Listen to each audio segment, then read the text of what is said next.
Hi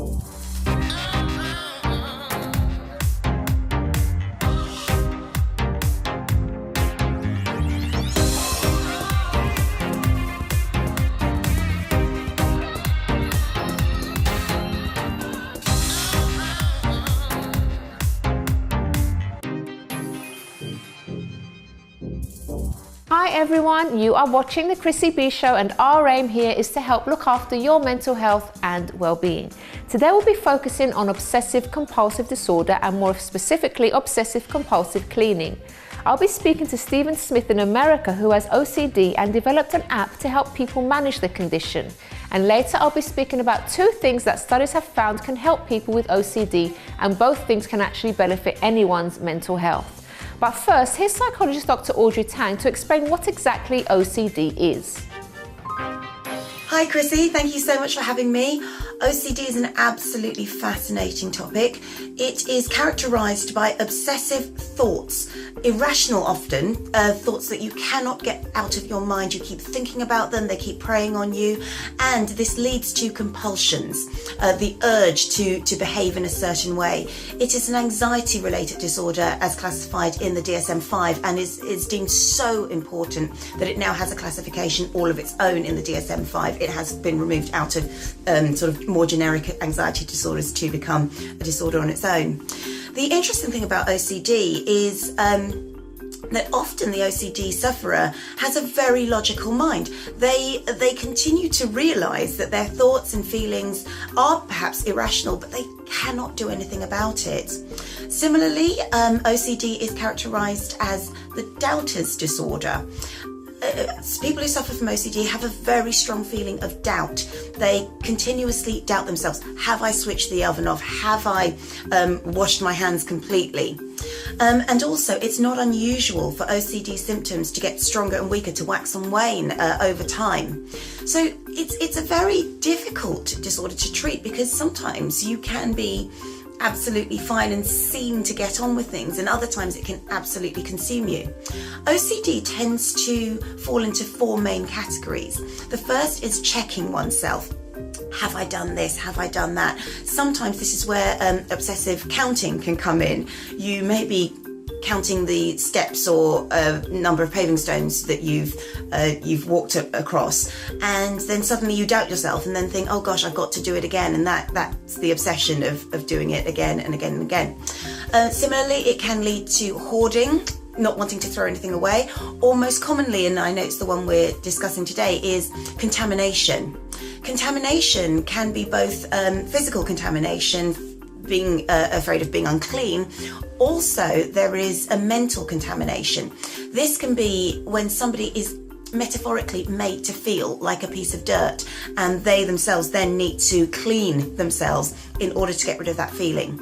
And the last category of OCD is ruminations, constant irrational thoughts, sometimes very, very dark thoughts that the sufferer cannot remove themselves from. Thanks Audrey, and we'll be hearing more from her a bit later on. So now it's time for the news with Helena Shard.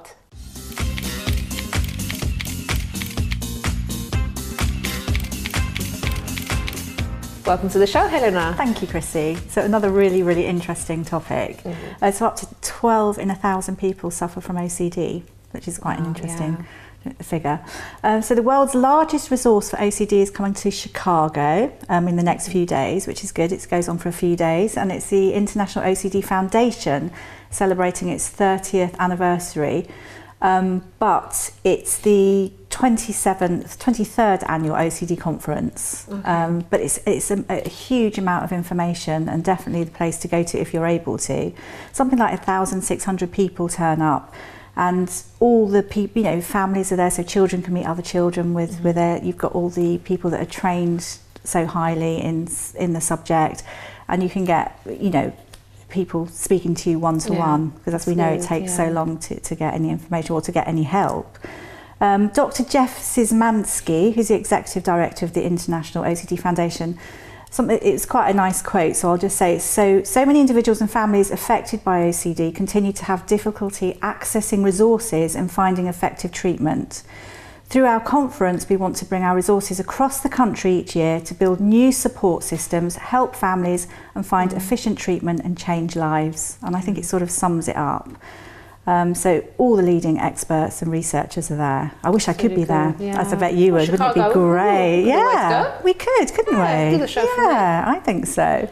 And actually this research for me was amazingly good too, because I have an artist who is a 1930s mime artist character, incredibly good and does lots of events, but unfortunately is always late for things. So without going into it, I, through discussions and everything, found out that a lot of the hotels and establishments that he works at, which are very high profile, he has to do sort of a ritual every time he goes into the hotel. Yeah. So thinking about it more and more, I thought it was arrogance, and that's me was judging, so it just goes to show. But every time his ritual obviously is broken, he has to start again. So that's why he's late all the time. Very interesting. But such a super artist and super guy, so very interesting. So this was great doing this research. Now talking about, this is quite a nice story in a way. It's happy. The lady I'm talking about is happy now, and she's got the coping skills, which is very important. Her name is Eliza May, and she has suffered with OCD since she was 10. So obsessions about germs, cleanliness, HIV, catastrophes, violence, sexual concerns. I mean, really, reality concerns, analysis of reality, I think.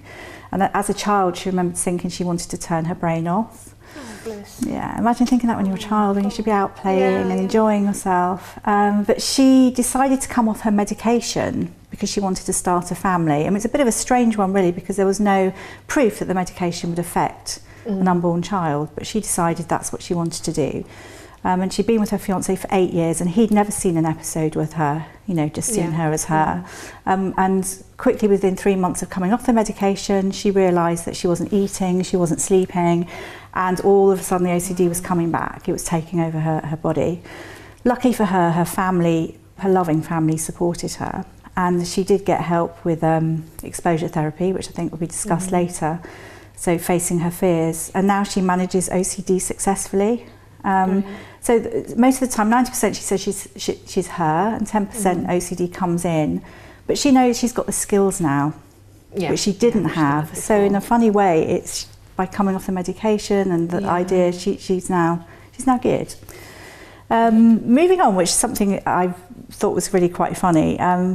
Paul Hollywood, from Bake Off? Bake Off, yeah. It's a really good programme. And he is completely besotted with his Aston Martin.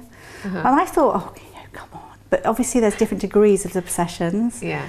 And he's always, how he has time, he's always washing his Aston Martin. It's always got nicks, and he's like there all the time on it. But apparently also with his baking, he has OCD.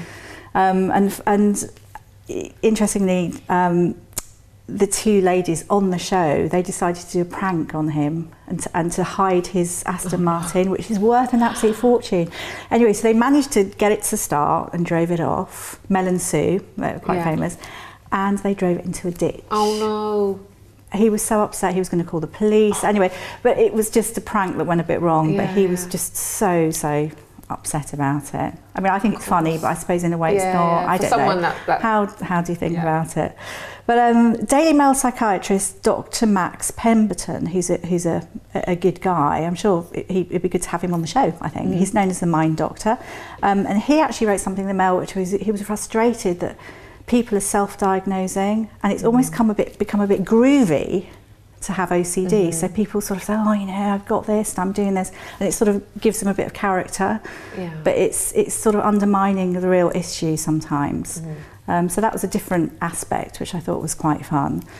And talking about that, Serena Williams was talking about having OCD and how she ties her shoelaces in a certain way and bounces the ball, a certain time I didn't know that. Before she serves. Okay. Which I guess could be a problem, but not as much as some of the stops maybe from going out or anything like that. Yeah, absolutely. Like it does with some people. And also Jeremy Kyle is somebody, I think Dr Max has been on his show, so I thought I'd bring it up. But he's got incredibly, you wouldn't think it, well I didn't think so, he's got a very, very ordered life, and he's cleaning the floors at 2 a.m, tidying around. And he even, this is a bit I don't get, but I don't know, maybe someone could explain it. He has to clean his phone all the time, but he licks it. Oh. He licks his phone. And he did say he used to do that with his golf balls until he realised that someone actually had died a while back because of pesticides and things. That's sort of very contradictory, isn't it? Because if you like cleaning and then you're licking something that's dirty, it's like it's a bit. It is very. It's strange. But anyway, and it was quoted in an interview. Moving on to, just quickly, so Norman Lamb, the former Lib Dem mental health minister, his son Archie suffered with OCD. Very, very talented guy. He was top in football. He had 2 number ones with Tinchy Strider. Now happy because he's managed to overcome his OCD, but for 10 years him and his family were really, really stressed. And it's the same thing that they realised that mental health, there's such unfair situations. He had a bill that he set up, a letter that lots of famous people signed, and it got things going. I think now, actually, there's a 5-year pledge, isn't there? And there's been £1 million per year given to mental health, so that's great. One thing as well that many people are embarrassed about their OCD, and it's the same thing that people don't talk about it, but it's so important to talk about it and not keep it a secret. And great to hear that Tom Clancy, a couple of weeks ago, in fact, 31-year-old, he from Cheltenham, who has OCD and really struggles, he did a great walk from John O'Groats to Land's End. #OCD walk, raising awareness and funds for charity. So great for him. Other various, I'm not too sure how long we've got. About a minute left. We've got about a minute. Okay, so we've got 1.5 minutes. So Jane Horrocks, Ab Fab's out of the cinema, Patsy, Adina, and Jane Horrocks on there as Bubbles, so I thought I'd talk about her. She used to count her blinks, and also she used to count how many times she swallowed. More her blinks, and just used to be very aware of her swallowing. She also did a screenplay about it. She's since with her RADA pal John Gordon, but she's since worked through it, but it's quite an interesting one. I'm really aware of my blinking now. Are you? And the swallowing. Don't start. Okay. Another interesting one, Daniel Radcliffe, it was a while ago he announced it, but he used to repeat his sentences. He used to whisper them under his breath. I think I've got this right. So he's had it since he was 5. So he was referred to a therapist. So let me just double check. Yeah, it was. He used to repeat every sentence under his breath. That must be really quite stressful. He actually said he got over it, but he always missed it. He missed it because he'd spent so many years doing it, which is quite interesting. There's a lot of awkward pauses in when he's having a conversation. Yeah, really. I mean, that was quite strange. But just quickly, another one that I have spoken about this before, but a couple of things. Woody Allen, OCD, obsesses about death. And Harrison Ford has OCD related to the fear of spiders and reptiles, which is ironic, considering he's Harrison Ford in the film. True. Okay. Helen, So thank you so much. And we'll see you again next time. Okay, thank you. All right, guys, so after the break, I'll be speaking to Stephen Smith, all the way from America, and I'll be speaking to him by Skype, who has OCD and developed an app to help people to manage the condition.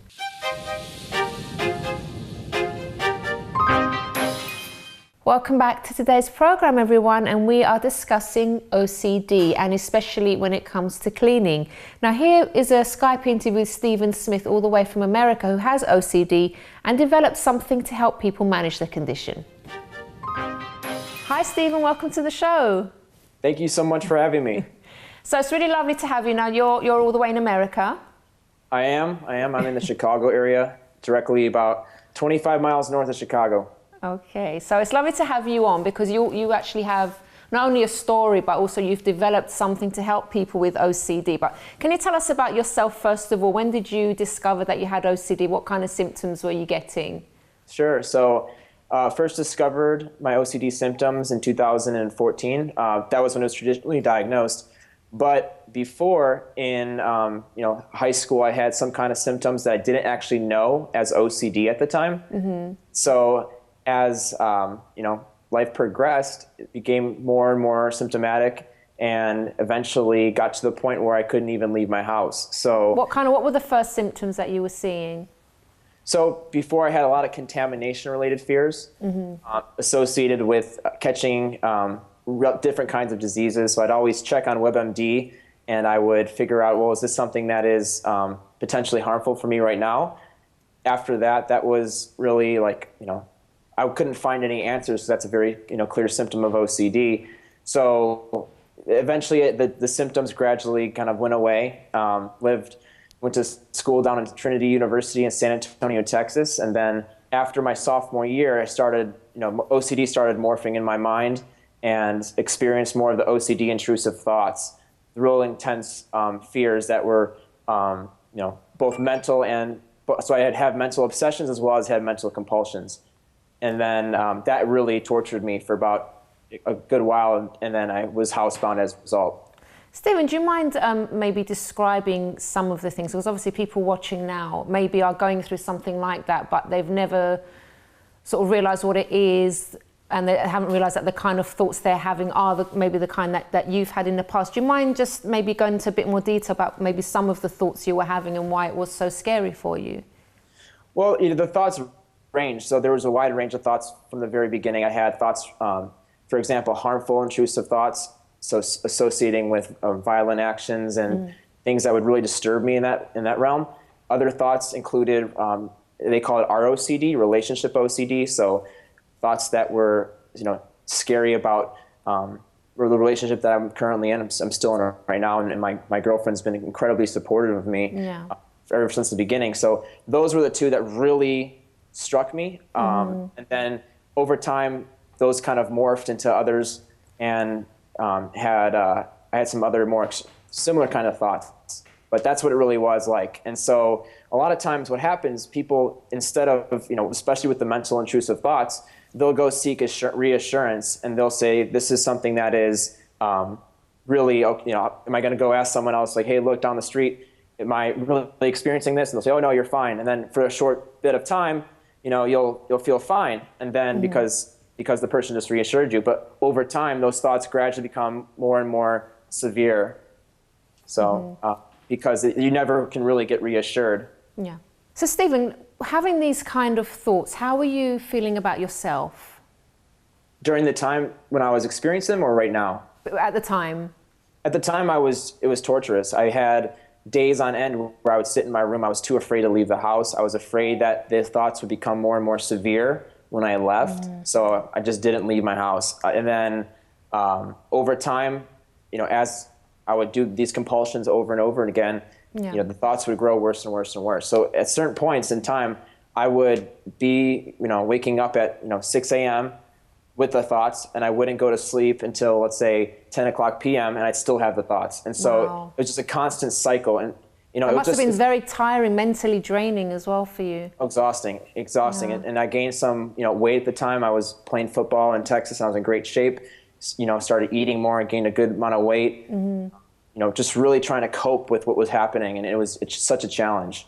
But now it's, once you get the treatment that you need, it's called ERP, exposure response prevention.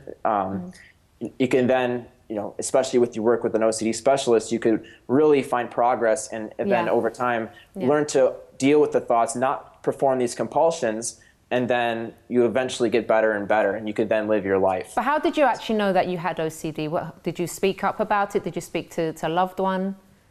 Well, eventually, as I suffered more and more, people started to take notice. Okay. For example, went to my friend's lake house in college, went with a bunch of my high school friends, ended up midway through the vacation saying, okay, I have to leave. This is too extreme.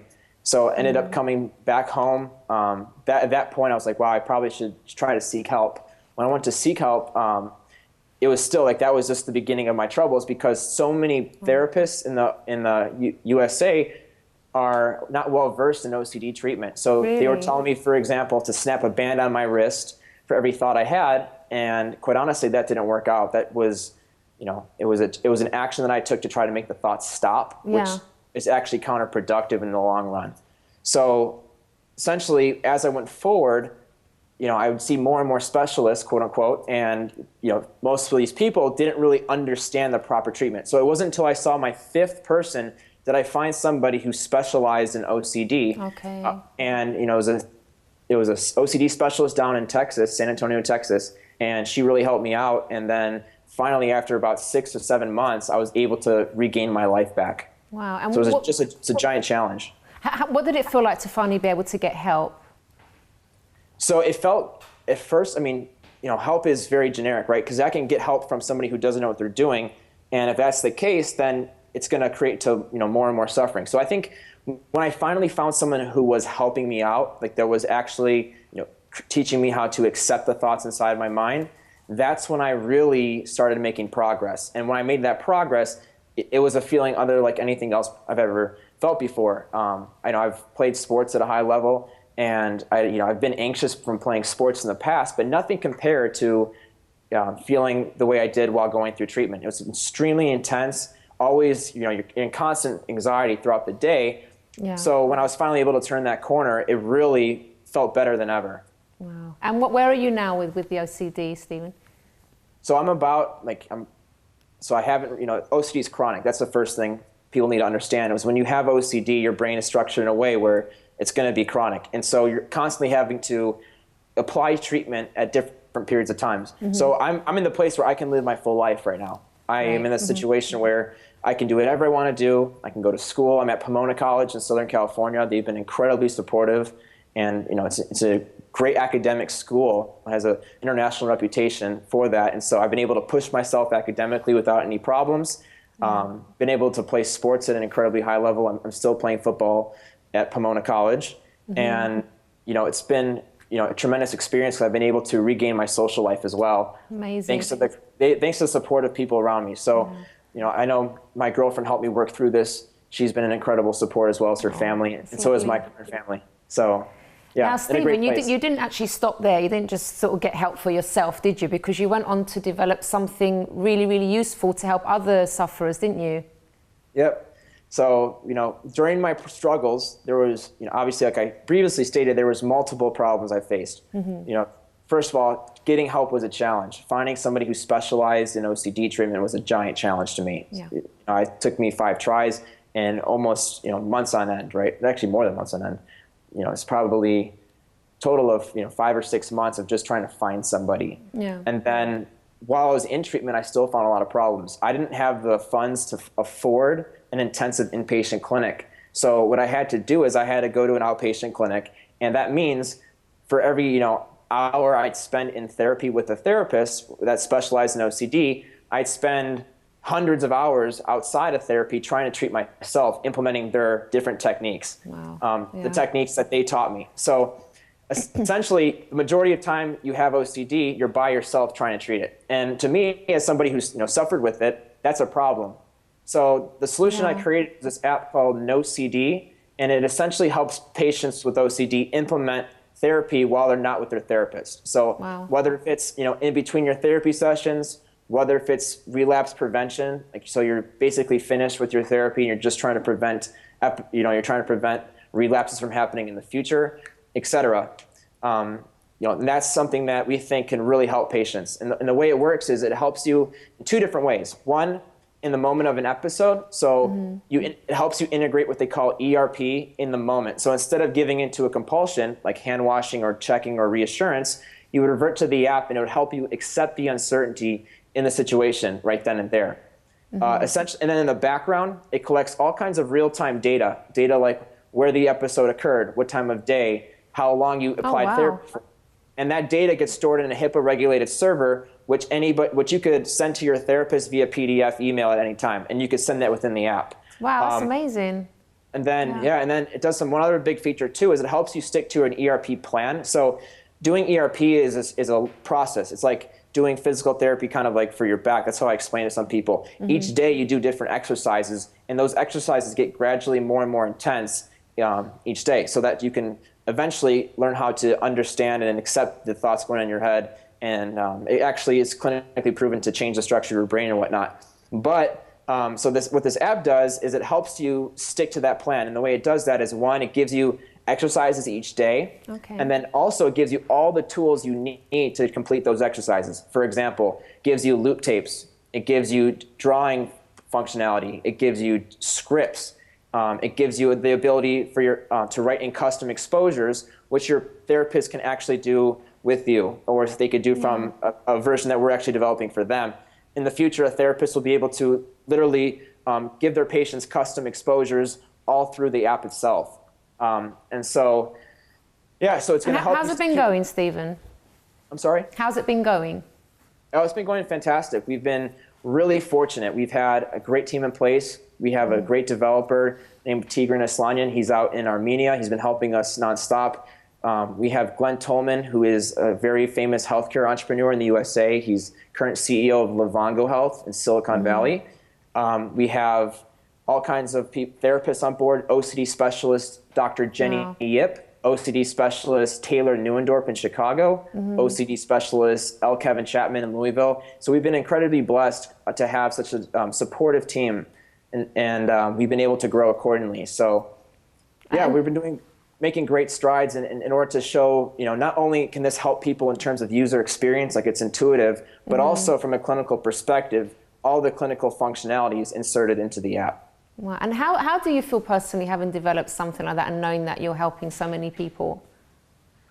Well, it's constant improvement. So we're trying to make it better and better each day. And I'm not really satisfied yet with the level of functionality it's at right now. So we have a lot of progress that we have to make still. So we have our version 1.0 on the App Store right now. It's on iOS. It's free, so anybody could download it. But we're having huge plans right now. So we have all this functionality that we're building in to make the app more intuitive, to make it more user-friendly. So we have a guy named Bob, the OCD buddy, who's coming in. And the user interface, so the way it looks, is going to be completely revamped. And that version is going to be released in mid-September. Wow. I'm just wondering how you're having time to do all of these things. It sounds pretty Not intense. a lot of sleep. Not a lot of sleep. And so, and also, quite honestly, I just have a tremendous team. So it's not just me. And I'm a cog in the system right here. We have, my business partner, Gagan Bombra. It's incredible support. He's been one of my best friends from high school for the past 10 years. Just people working on this constantly. We have all this clinical research being done thanks to the help of Joe Harrison, who's, he's our clinical researcher. So Stephen, you have to keep us updated with everything then. Oh, definitely. Well, thank you so much for speaking to us today. I appreciate it. I think it's amazing the initiative that you had to set all this up. Well, thanks. Thanks so much, Stephen. We'll see you again soon, hopefully. All right, definitely. Okay. See you. Take care. Before we go to break, here's Audrey explaining the difference between OCD and cleanliness. The difference between OCD and general, say, fastidiousness is the continuous obsession and interference with one's everyday life. The person who likes things clean may well like things in a certain way, have things in a certain order, but they can often and usually will get by if things aren't quite just right.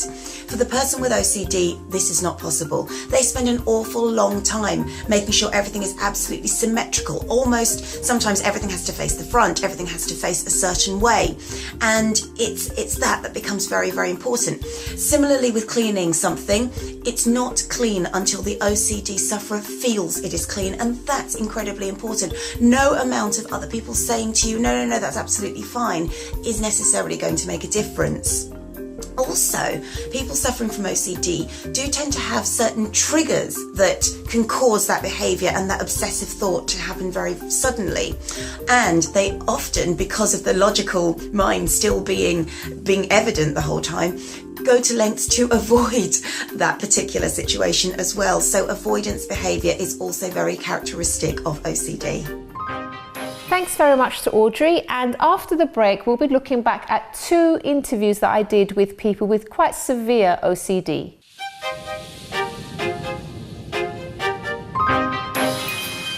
Hi, I'm Chrissy B, and my show is all about improving your mental health and being happy. Join me every Monday, Wednesday and Friday at 10 p.m. on my channel Sky 203. Visit chrissybshow.tv for more information and subscribe to our YouTube channel, Chrissy B Show. You can also follow us on Twitter and Instagram at Chrissy B Show and on our Facebook page, The Chrissy B Show.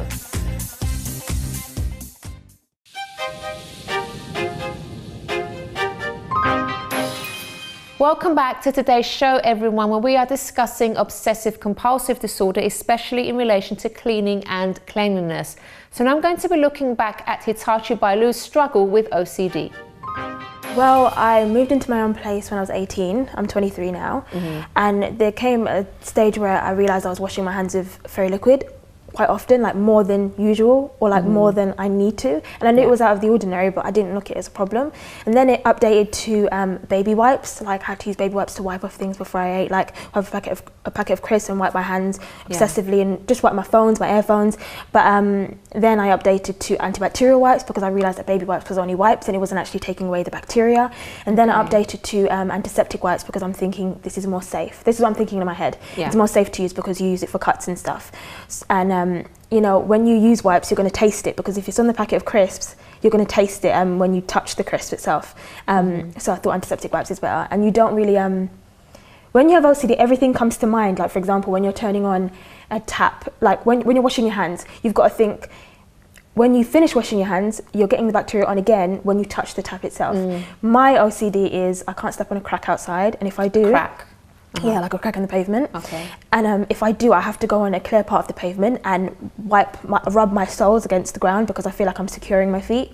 And how difficult does that get though? Because like, especially in London, I'm sorry, but there's so many cracked pavements. So that if you're doing that each time, how much time does that take out of your daily life? I think I'm just so used to having OCD now because there's so many things. Like I use a toothbrush once and throw it away. I have obsessive thoughts about something bad happening to somebody that I love and care about. Or if I get close to somebody, they're going to die or they're going to get shot or something. I know it sounds really drastic, but that's what's on my mind.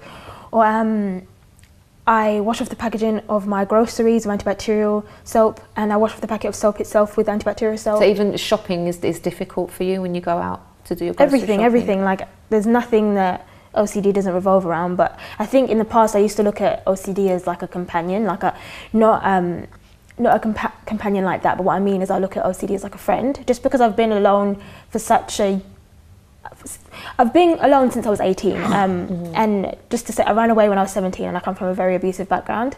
So I've always kind of had me, and I've always had to protect me. And I looked at OCD as like a friend. If I didn't have OCD, I wouldn't have anybody else or anything else. But now I can see a future without OCD. Despite me still having it, there's ways that I can cope with it now that I couldn't before. You see, the thing about OCD is I think a lot of people, it's like what was being said before. One thing I absolutely hate is so many people say that they have a little bit of OCD or or everybody has it. That absolutely frustrates me because it's like belittling it. Yeah, it's like saying everybody has a bit of cancer. Yeah. I know it's not the same thing, but I just think I'm just so used to it now. I think, sorry, going back to your question, so I've gone off in a ramble.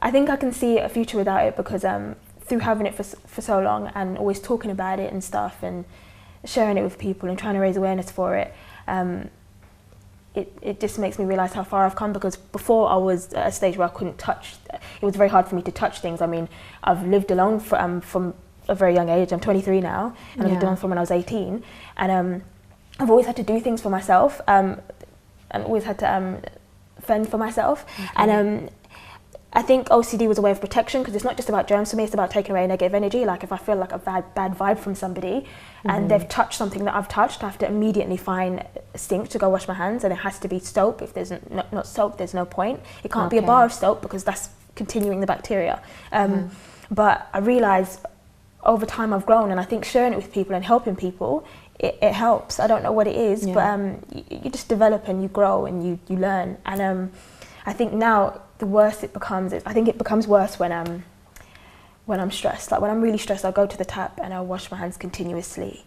like again and again and again. And it's all about the negativity for me. I have to take away the negative atmosphere. Regarding relationships, because obviously if you have certain issues, how do you manage relationships? That's another huge thing with OCD that I have. I have a thing of everything has an expiry date for me. Like for example, when I buy new pairs of clothes, they don't last. Like I always throw them away and buy new ones, or if like I was saying before, when I brush my teeth, I always have to use a brand new toothbrush every time. Or even like people, I find it very hard to attach myself to people, because in my mind they're just going to probably die or something really bad's going to happen to them. It might sound very irrational to people, but that's like a reality in my mind. Even if I know it's probably far from the truth, somehow I'm always convinced. And I'd also like to show you this interview with Alex Porcarides, whose case is also quite severe, because there's times when he finds it difficult to leave his house. I was about 17 years old. 17, what happened? Well, I was at secondary school, and I got a dog bite from a dog that we had as a puppy, and I just got teased by boys at school a lot. You got teased by people? Yeah. Okay, because of that bite, because you got bitten? Yeah. Okay, Yeah. and then what happened after that? What did that lead to? It kind of led to just really kind of obsessive, morbid thinking about disease and contamination. So you thought that from that dog bite, you would maybe catch something and then it escalated from there? So where did you think you would get these diseases from? What was going on in your mind? Well, they were joking that I was going to get rabies. Okay. So that was the first thing. And was there anything else after that? Just over the years, the OCD is fixed on other diseases, various types, you know. And have you actually ever caught anything? Actually ever had any of these illnesses that you were scared that you would have? I haven't had them, but the curious thing about thinking is that you imagine you have symptoms, you know, sort of physical symptoms, start to feel unwell and stuff, even though, you know, I know now that it was all in my head, you know. Well, it's a bit like when I was asking for reassurance from family. You have a period of time where you think, right, I didn't get anything, so therefore I'm fine. But then the next time your mind says, well, what if this time is different? Oh, I see what you mean. I just sort of, if I believed, say, for example, that I was HIV positive, then I'd imagine having sort of flu-like symptoms or something. So you'd get the symptoms, but not the actual, obviously, the disease. Now, Alex, is it true that you don't actually find it difficult to leave your house because of the OCD? Yeah, it's basically because I feared harming myself or other people in public.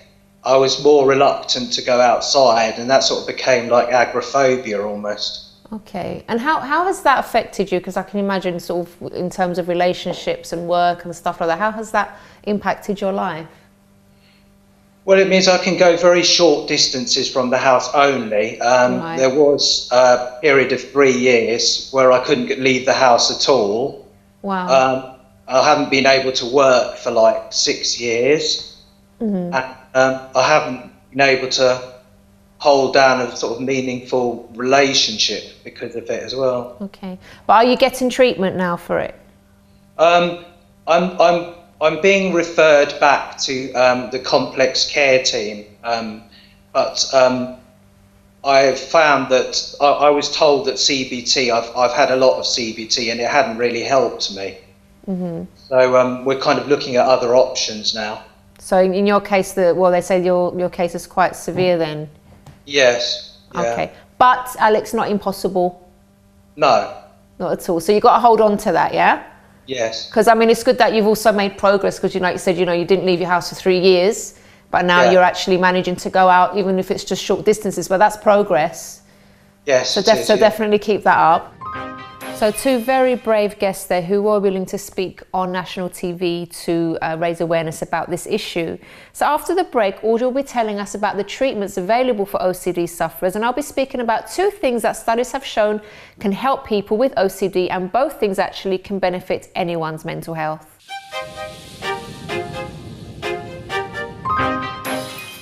Welcome back everybody to our show all about obsessive compulsive disorder, and especially in relation to cleanliness and cleaning. So if you have missed the beginning of this program, don't worry, you can head over to our YouTube channel in a few days time, which is Chrissy B Show, and you can watch the show from there. And don't forget to subscribe too, because we do have lots of things that will help you maintain good mental health and well-being. So now let's go back to Audrey, who's going to explain some treatments that are available for OCD sufferers. The most effective form of treatment for OCD does tend to be cognitive behavioural therapy. Challenging or exploring those negative, automatic and obsessive thoughts can make a big difference, and then getting into practice with positive behaviours outside the therapist's office can also be incredibly helpful. The whole problem with OCD is that the sufferer has to manage it themselves, and often what can happen is outside the area where there's support and there's help, it's very easy to fall back into old patterns. Cognitive behaviour therapy looks at challenging the thought first, and then working on the behaviours, often rewarding positive behaviours with something to try and reinforce that new style of learning. It can be that somatic or medication therapy is useful, but only for very, very severe cases. I'm a firm believer that talking therapies and being able to work through it is actually better at treating the root. Often medication can treat the symptoms only, and that doesn't go anywhere near to actually treating what's causing the issue. So CBT is out there. There are a lot of specialist psychologists who understand OCD. GPs, they're beginning to understand it a lot more now, especially with the new DSM criteria, DSM-5 criteria being having a classification of its own. So there is going to be a lot more help out there. There's also OCD awareness, which is very important. That's particularly important for families trying to support somebody with OCD. Now, sometimes people with OCD, because they don't want to talk about it, or they're embarrassed because of the thoughts, or they know that they shouldn't be thinking in that particular way. And I feel the word should and shouldn't is a little bit dangerous to use. But those feelings of guilt can actually prevent somebody from seeking help. So it's very, very important, if you do feel this isn't right, this is intruding onto my life, please speak out and please go and see somebody. There is help out there for you. So thank you very much to Audrey for all the information and advice that she's given us for today's programme. Now, I said I'd be sharing 2 things that studies have found can help people with OCD, and here's the first one. According to livestrong.com, dietary changes may support other OCD treatment forms in managing symptoms, and they say whole grains contain all nutritious parts of the grain, providing more nutrients and with a milder impact on blood sugar than refined grains. As carbohydrate-rich foods, whole grains may help your body produce serotonin, a feel-good brain chemical that promotes calmness. The Association for Comprehensive Neurotherapy, ACTN, recommends eating whole grains and limiting refined foods such as white bread and sugar, and maintaining healthy blood sugar levels for improved OCD symptoms. Nutritious examples include oats, barley, brown rice, wild rice, quinoa, and popcorn. So having shared that with you, here's a healthy and yummy recipe that actually contains oats.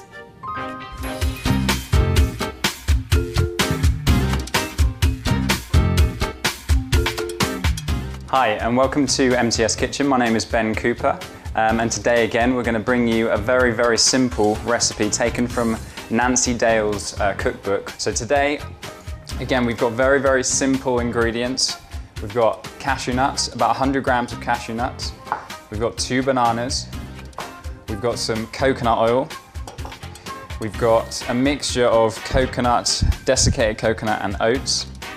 And then we've got an apple and a little bit of vanilla extract. We're gonna put in the wet ingredients into the blender. And this is gonna be the carbohydrates going in with the fat, which we're gonna actually heat first and melt down a little bit just to give the consistency.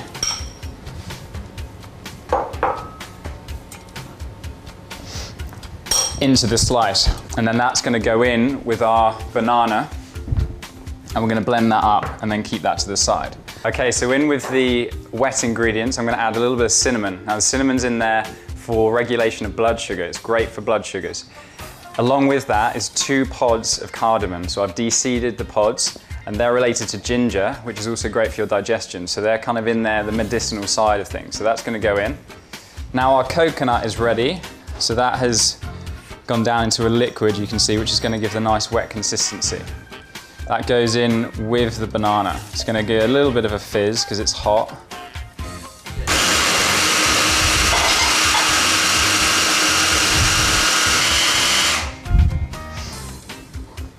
And then to that, I'm just gonna add a small amount of vanilla essence just to give a bit of flavor, really. It's not in there for any other reason, just for flavor. Okay, and then all the wet ingredients is gonna go to the side, ready to be mixed in with the dry ingredients, which we're gonna combine in a second.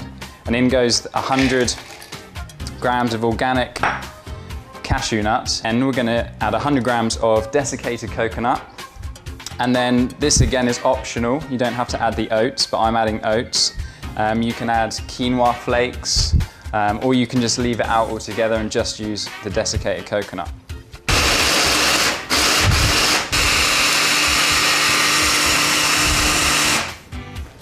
Okay, so the dry ingredients are now combined. You're looking for a kind of a little bit like sawdust, but that's what you want.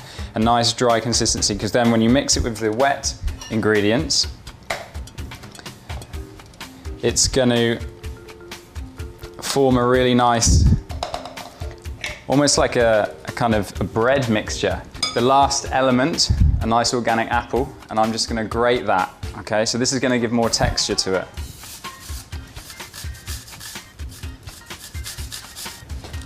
Just blend that in. And you can see the apple's really added a little bit of color to it as well. So what I'm using is a cake tin, because this is going to be like a slice. So we just pop that straight in. And I'm going to pop that in the oven now, again 170 to 180 centigrade for about 25 to 30 minutes. It takes a little bit of time to cook, but it'll be worth it. And we'll see how it's looking. Perfect. And you can see what I was talking about with the kind of bread consistency.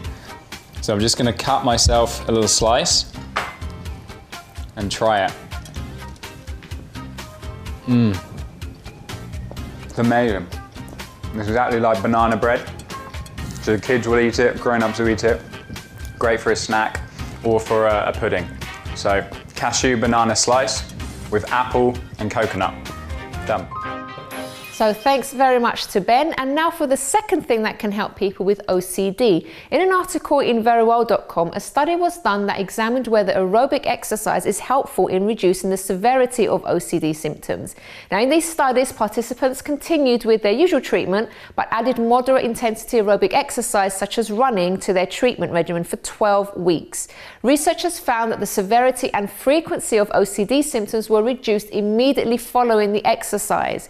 And in addition, the overall severity and frequency of OCD symptoms generally decreased over the 12 weeks of exercise therapy. Now, for some participants, these gains were still present 6 months after the exercise intervention.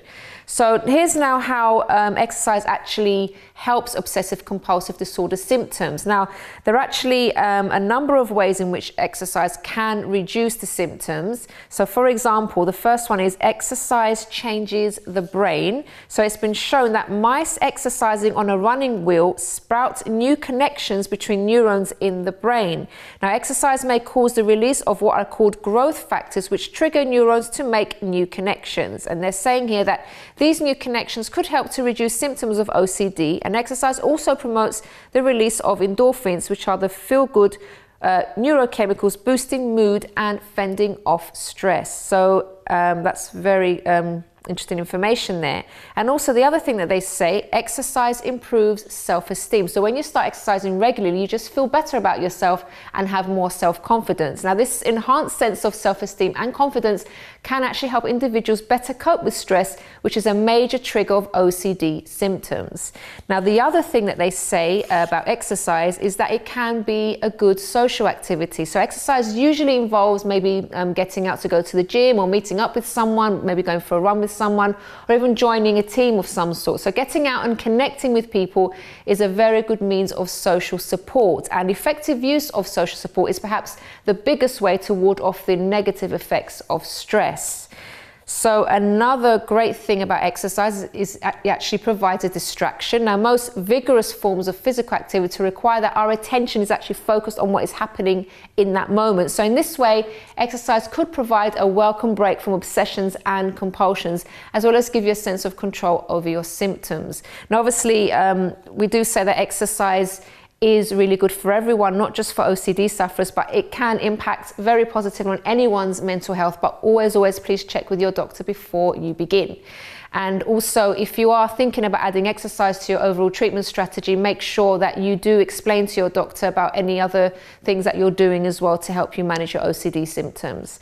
Well, guys, we have reached the end of today's program, but if you would like to contact me, you can do so via my website, which is mylifeafterdepression.com.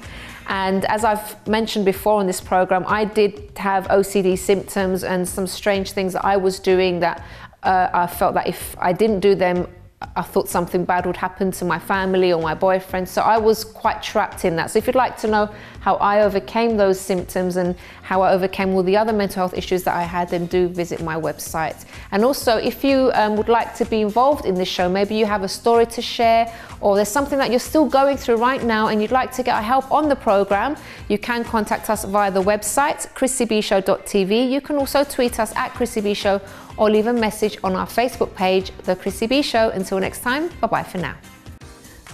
Tell me what I do. So now we're going to look back at Hitachi Bailu's story. Bailu. Bailu. Bailu. Okay. Now, according to, is it Livestrong or Livestrong? It's Livestrong, isn't it? Must be Livestrong. Nutritious examples include oats, barley, brown rice. Oh my God. Brown rice.